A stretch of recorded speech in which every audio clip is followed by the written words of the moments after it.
oil prices. The war with Iran appears to be expanding tonight. President Trump vowing to retaliate after Iran launched attacks on U.S. bases overnight.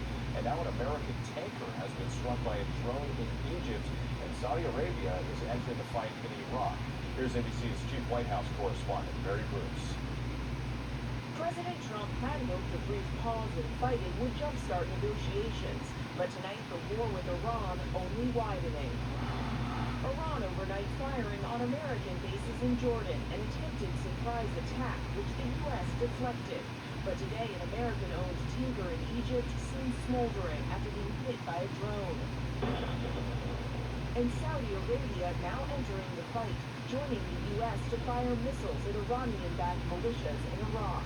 Just 2 days ago, Trump said the U.S. and Iran were in very deep talks, which he described as very friendly. But tonight, we're going to be hitting them hard because it's actually hitting. Americans increasingly gloomy. A new Quinnipiac poll shows 66% of voters say the war with Iran has not been worth fighting. Trump says he's still hoping to strike a deal with Iran. We'll see. We got there with an agreement at some point. One person who's not optimistic, Israeli Prime Minister Benjamin Netanyahu, who met with Trump at the White House yesterday and spoke with ABC's Quincy Davis.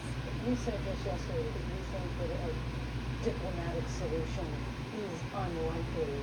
Why do you think that you all have such different assessments of the outcome here? Well, I don't know. Some I think I'm skeptical about Iran's mode of operandus, method of operating. They always lie, they always cheat, and they always play for time. Could that, with insufficient pressure, diplomatic, economic pressure, could that change? Can we try? And amid this war, the president today unveiling his plans to revamp Washington's Dulles Airport. Some Republicans, though, are worried that President Trump's construction projects are a distraction with the midterms approaching. That new poll finds 68% of voters say Trump isn't focused enough on the problems facing most Americans. Barry Bruce at the White House, thank you.